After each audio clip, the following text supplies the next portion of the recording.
የምንጸናበት አንዱ እሱን። ሁለተኛ የምንጸናበት ነገር ጸሎት ነው። በምንድነው የምንጸናው? በጸሎት። ጸሎት የአባታችንን ብዙ ባለጠግነት፣ ብዙ ክብር፣ ብዙ ፈውስ፣ ብዙ ሂሊንግ፣ በቃ የነፍስ የመንፈስ የሥጋ የስሜት የአካል የሁለንተና ፈውስ የተቀመጠበት ቤት አለ፣ መጋዘን አለ፣ አዳራሽ አለ። ያንን ቤት አንኳኩተን የምናስከፍትበት እጃችን ነው ጸሎት ማለት። ሁሉም ለህይወት የሚያስፈልግ ነገር የተቀመጠበት መጋዘን አለ፣ የሚከፈትበት ቁልፍ ነው። ምን ይባላል እሱ? ጸሎት ይባላል። ጸሎት መነጋገር ነው ከእግዚአብሔር ጋር። ልክ ከጓደኛ ጋር እንደምንነጋገረው እንናገራለን። እዛው ባለንበት የጸሎት ቆይታ እግዚአብሔር በወደደው መንገድ መልስ ይሰጠናል። ጸሎት በጣም ያስፈልጋል። ለጸሎት የሚሰጥ ጊዜ የባከነ ጊዜ አይደለም። የባከነ ጊዜ አይደለም። ከጊዜያችን መካከል ከሰዓቶቻችን መካከል የጠፋ የከሰረ ጊዜ አይደለም። ይልቁን በህይወታችንና በታሪካችን መንገድ ላይ አንድ ትልቅ ሐውልት ያስቀመጥንበት፣ ትልቅ ግንባታ የገነባንበት፣ ትልቅ ዘር የተባረከ ዘር የዘራንበት ጊዜ ነው። የጌታ ስም የተባረከ ይሁን። ብዙዎች ሲናገሩ የድሮ ሰው ሱሪው የሚቀደደው ጉልበቱ ላይ ነው፣ የአሁን ሰው ሱሪ የሚቀደደው መቀመጫው ላይ ነው ይባላል።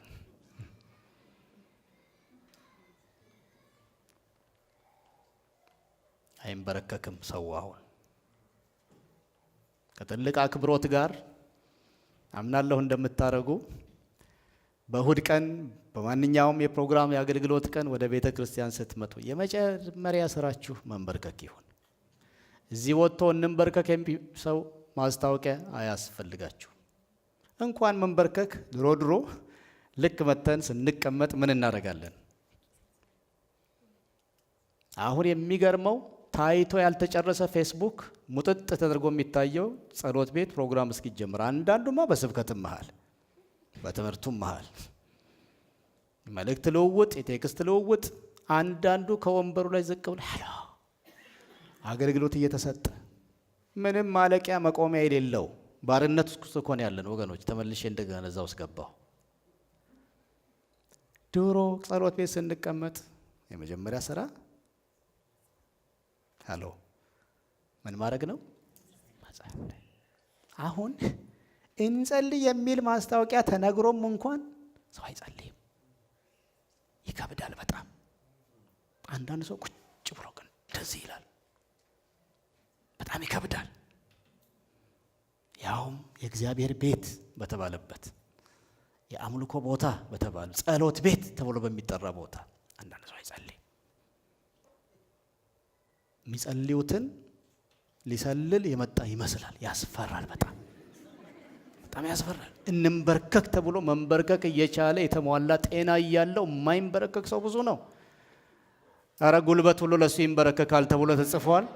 ትልቅ ቢኮን ምንም ቢኮን የጤና ጉዳይ ችግር እስከሌለ ድረስ ጉልበት እንዲንበረከክለት ታዞለታል። አሜን ትላላችሁ ወገኖች? ጉልበት ሁሉ በሰማይ ያሉ በምድር ያሉ ከምድር በታች ያሉ ሁሉ ለእርሱ ምን እንዲሆኑ እንዲንበረከኩ አትሉም እንዴ ወገኖች? ምን እንዲሆኑ? ይሄ ሁሉ ፍጥረት ዓለም እንዲንበረከክ ታዘዘ። አንተ ለምን አትንበረከክም? ወንድሜ እህቴ ለምን አትንበረከኪም? ጸሎት ቤት ከመጣን ቤቱ ምንድነው? ከነስሙ ጸሎት ቤት ነው፣ ከነስሙ። ስለዚህ ተንበርከን እንጸልይ። ትንሽ ሰዓት በቤታችን እንጸልይ። ምን በስራ ብንወጠር የውጭውም የቤቱም ኃላፊነት ያለብን ሰራተኛ ቀጥረን ማናሰራበት አገር ቢሆንም ግን እንደምንም ትንሽ ደቂቃ በፊቱ ስጸልይ ሐሳብ ይበዛብኛል፣ ሰውነቴ ይደክማል። ኢትስ ኦኬ፣ ምንም አይደለም። ካስፈለገ ተንበርክካችሁ ተኙ። ምንም ካለ መጸለይ፣ ምንም ካለ መንበርከክ ተንበርኮ መተኛት ይሻላል። በእውነት ነው የምነግራችሁ። ምክንያቱም እግዚአብሔር ዓላማችሁን ያያል፣ ልባችሁን ያያል። አሜን ነው ወገኖቼ ሆይ። ማን ያውቃል? በተኛችሁበት ጥሩ ህልም ታለሙ ይሆናል እዛው። ምንም ካለ መጸለይ ይሻላል።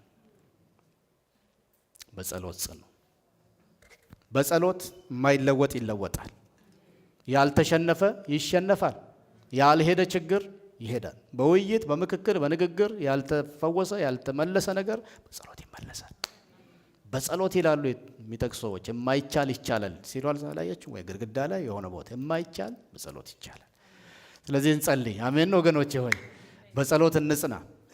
ለመጸለይ የድሮ ክርስቲያንና የአሁኑ ክርስቲያን ብሎ መለየት ይገርማል በጣም። የድሮ ክርስቲያን አንድ አምላክ፣ የአሁኑ ክርስቲያን ሌላ አምላክ ያለው አይመስልም? ለመጸለይ የድሮ ክርስቲያን መሆን በግድ አያስፈልግም፣ ወይም የአሁኑ መሆንም በግድ አያስፈልግም። ክርስቲያን ሁሉ አቅሙ በፈቀደ ባገኘው ጊዜ ምን መሆን አለበት? እስቲ በሉ አንድ ላይ መጸለይ አለበት። የክርስቲያን አንድ ስራው መጸለይ ነው።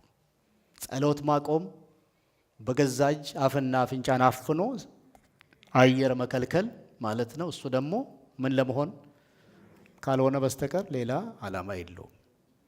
መንፈሳዊ ሞት፣ የውስጥ ሞት አለ ባለመጸለይ።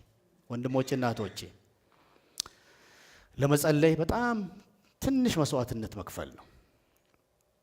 የቴሌቪዥን ጊዜ 3 ደቂቃ ቀንሱ። አሁን የምላችሁ ይሄን እንትናችሁን የምናፍተለትልበት ጊዜ 5 ደቂቃ ቀንሱ። ከምግብ ጊዜ 5 ደቂቃ ቀንሱ። ከመኝታ 5 ደቂቃ ቀንሱ። ከስልክ ወሬ ከሰዎች ጋር 5 ደቂቃ ቀንሱ። እኛ መቼም ታውቃለህ የስልክ እንትን የማያልቅ ነው፣ ማለቂያ የለውም። ብዙ ነው የምንናገረው። ተቀንሶ ታውቃላችሁ ያለምንም ፔን ያለምንም ችግር 30 ደቂቃ ይገኛል። ታውቃላችሁ 30 ደቂቃ ይገኛል በ24 ሰዓት ውስጥ እኮ ነው። አይገርማችሁም? በ24 ሰዓት ውስጥ ባጭሩ ምን እናርግ? ጎናችሁ ላለው ሰው ንገሩልኝ። ለእህታችሁ ለወንድማችሁ የሚያዋጣን መጸለይ ነው። እንጸልይ፣ በጸሎት እንጽና። ክርስትና ያለ ጸሎት የለም። በቀደሙ ክፍለ ጊዜ ጢሞቴዎስ ላይ የተባለውን አንብበናል። ስለ ሰዎች፣ ስለ መኳንንት፣ ስለ ገዢዎች ሁሉ በእግዚአብሔር ፊት ከሁሉ በፊት ጸሎት፣ ልመና፣ መልጃ፣ ምስጋና እንዲደረግ እመክራለሁ ያለውን አትርሱ። በጸሎት ጽኑ። መጸለይ ብቻ ሳይሆን በጸሎት መጽናት ያስፈልጋል። ማለትም በጸሎት መቆየት ያስፈልጋል የሚል ቃል እዚህ ሀሳብ ውስጥ አገኛለሁ። እዚህ ቃል ውስጥ በጸሎት መጽናት ያስፈልጋል። ወይም ደግሞ እየጸለዩ መቆየት፣ ወይ ረጅም ሰዓት መጸለይ ሊሆን ይችላል። ወይም ደግሞ በቃ የጸሎት ሰው መሆን፣ በጸሎት ውስጥ መኖር። ከኔ ኤክስፒሪየንስ 2 ነገር በጸሎት እንዳልቆይ ይከለክለኛል። 2 ነገር። አንደኛ የህይወት ድርቀት፣ ባዶነት ሲሰማኝ ጸልይ የማይለኝ ጊዜ አለ። ትንሽ የሚያለሰልስ ትንሽ የሚያረሰርስ ነገር በቃ እንዲሰማኝ እፈልጋለሁ። ያ ካልሆነ በቃ ጸልይ የሚለኝ ነገር የማጣበት ጊዜ አለ። የህይወት ድርቀት ወይም ባዶነት የሚሰማችሁ ጊዜ አለ። በቃ መጸለይ የማይሰማችሁ ጊዜ። ያኔ ቅርብ ጊዜ ወዲህ ነው ትንሽ ነገሩ ይበራልኝ። ያ ጊዜ እንዲያውም የበለጠ ለካ መጸለይን መፈለግ ያለብኝ ጊዜ ነው። ምክንያቱም ያ ባዶነት የሚሞላው ያ ሁኔታ የሚቀየርና የሚለወጠው ከጸሎት ውጪ ሌላ በምንም ነገር የለም። በጸሎት ምትክ ቲቪ ብትከፍቱ፣ በጸሎት ምትክ ዋና ብትሄዱ፣ በጸሎት ምትክ ስታርባክስ ብትሄዱ፣ በጸሎት ምትክ ብትተኙ፣ በጸሎት ምትክ ምትሉ ያ ሁኔታ በህይወታቸው የመጣ ድርቀት ምን አይሆንም? ይለወጣል? አይለወጥም። እንዲያውም ኒዱ መጨመር አለበት። ያኔ ያ ሁኔታ ያ ድርቀት የሚለወጠው በጸሎት ብቻ ነው። አንድ እሱን አስተማሪ በቅርቡ። ሁለተኛ የጸሎት ትጋቴን የሚፈታተን ነገር ኦልሬዲ የጸለይኩበት ነገር አልተመለሰም የሚለው ሐሳብ። የጸለይኩበት ጉዳይ እኮ እንዳለ ነው አልተለወጠም የሚለው ነገር ይፈታተነኛል። ገጥሟችኋል? እንደዚህ ግልጽ እንሁን። የጸለይኩበት አልተመለሰም፣ ኦልሬዲ እኮ ጸልዬ ነበር አልተመለሰም የሚለው ይፈታተነኛል እንዳልጸልይ። እግዚአብሔር ቃል መልሳለሁ ለዚህ። ቆይቼ ደጅ ጠናሁት የምስራች ዘንበል አለልኝ። ዘንበል ይላል ጌታ። ዘንበል ይላል ጌታ። ይላል አይልም? በሉ እስቲ ይላል አንድ ቀን ይላል በመንገድ ላይ ድንገት እያለህ ይላል ተኝተህ ይላል ድንገት ጠዋት ስትነሳ ስትነቃ የሆነ ነገር ይሆናል። የሆነ ነገር ይሆናል። ቆይቼ እግዚአብሔር ደጅ ጠናሁት እርሱም ዘንበል አለ። ዘንበል ዘንበል። አባታችን የዝናቡን አዘንብለው ጋኑን ይሉ ነበር። አንድ ጊዜ ወሎ ፓስተር ገዛው እዚህ ያለ ወልቪዥን እዛ በ1977 ኢትዮጵያ የታወቀው ድርቅ ዘመን መሬቱ እንደ ጉድ ተሰነጣጥቆ የሞቱ ከብቶች እንስሳት በየቦታው በሚታይበት በዛ ክፉ የድርቅ ጊዜ ልጆች የእናታቸውን ጡት እየመጠመጡ እናት በዛው ያሸለበችበት ክፉ ጊዜ ወልቪዥን ጣቢያ ለአገልግሎት ተጠርተን ሄደን ገና ግቢ ስንገባ ከዛም የተለቃቀሙ እነዚህ ኦርፋን የሆኑ ልጆች ተሰብስበው ይህ መዝሙር ይዘምራሉ። አባታችን የዝናቡን አዘንብለው ጋኑን። ልባችን በጣም ተመታ። በጣም ለእኛ ለአዲስ አበቦች ውሃ ቢጠፋ አረንቻታ የምንጠጣ ሰዎች ምንም ብዙ ትርጉም የለውም።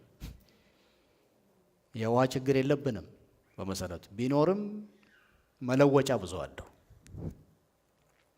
እንደውም ውሃ ብዙ ጊዜ አንጠጣም መታጠቢያ ካልሆነ በስተቀር የምንጠጣው አምቦ ውሃ ነው። ለነሱ ግን ጠብታ ለሆዳቸውም ለመሬቱም ብርቅ የነበረበት ጊዜ ነው። በጣም ያሳዝናል። በጣም አብረን አለቀስን። ኮንፈረንሱም ተካሄደ። በጣም የሀዘን ጊዜ፣ የድርቅ ጊዜ። በአመቱ እዚያው ቦታ ደግሞ ሌላ ኮንፈረንስ ሆኖ ሄድን። ስንሄድ የማሽላው ቁመት ከሰው ረጅም ነኝ ከሚለውም ሰው ቁመት በላይ እንዲህ ወጥቷል፣ እንደ ሸምበቆ የበቆሎ አገዳ።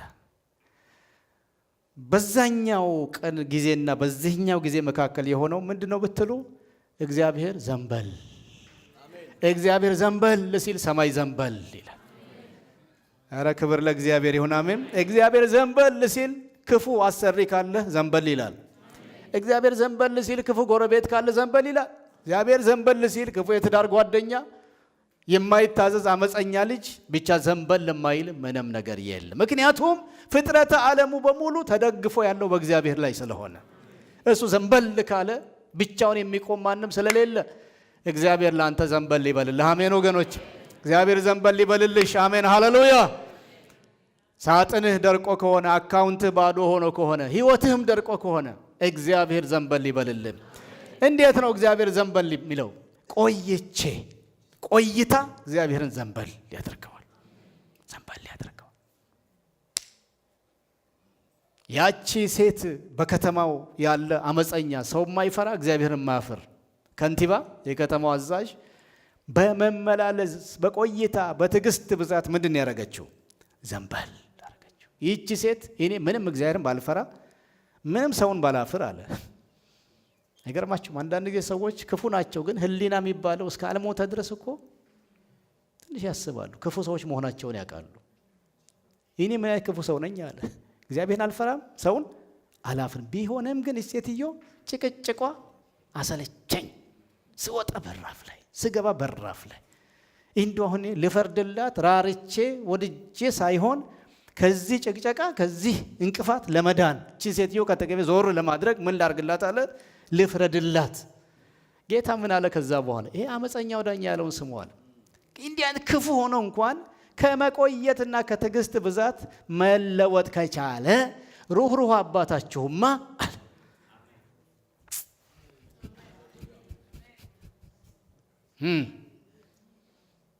ሩህሩህ አባትህማ ዝም ያለው በዓላማ ነው እንጂ ነገርህን ከመጋረጃው ጀርባ እያበሰለው ነው እንጂ ነገርሽን እየሰራው በስውር ነው እንጂ እየቀመመው እየሰራው እያሳመረው ቅርጽ እየሰጠው ነው እንጂ ዝም ያለ የሚመስል ስላላየህ አይደለም፣ ስላልሰማህ አይደለም፣ ስለማያውቅ ስላልተረዳ ስላልገባው ስላልከበደው አይደለም። ነገርህን እግዚአብሔር ከግድግዳው ማዶ እየሰራው ነው እንጂ በመቆየት ምክንያት ብዛት ዘንበል የሚል አምላክ ነው ያለን። ይሄን አስተማረኝ። ይጠቅማችኋል? ይጠቅማችኋል? የጸሎት ጠላት አንዱ የህይወት ድርቀት ነው። ሁለተኛ አልተመለሰም የሚል የትናንት ጥቅስ እየጠቀስን ማለት ነው። ይመለሳል፣ ይመለሳል። ስለዚህ በጸሎት ምን እንሆን? ጸልየንለት ያልተለወጠ ልጅ ካለ በእኔ ይሁንባችሁ፣ ጌታ ይለውጠዋል። አንድ ቀን እየተጸለየ ክፉ አለቃ ካለ በቃ በገባችሁ በወጣችሁ ቁጥር የሚያስደነግጥ ክፉ ምቀኛ ቀናተኛ የሆነ የሥራ ባልደረባ ካለ እድገታችሁን ማየት የማይፈልግ ነገር እየሄደ ቱስ የሚል ላለቃ ጸልዩ፣ እግዚአብሔር እንዲለውጠው ጸልዩ። የማይለወጥ የሰማይ አምላክ እግዚአብሔር ብቻ ነው። እሱ ብቻ ነው የማይለወጥ። እሱ የማይለውጠው ምንም ኃይል የለም በምድር ላይ። እግዚአብሔር አለ ዳንኤል ነገስታትን ያፈልሳል፣ ነገስታትን ያስነሳል፣ እውቀትን ለጠቢባን ለሚያስተውሉ ይሰጣል፣ ኃይልንም ጉልበትንም ይሰጣል። ምን ትሰራለህ፣ ለምን ታደርጋለህ የሚለው ማንም የሌለ የሰራዊት ጌታ እግዚአብሔር ብቻ ነው። እሱ አይለወጥም፣ ሁሉንም ግን ይለውጣል። በጸሎት እንጽና።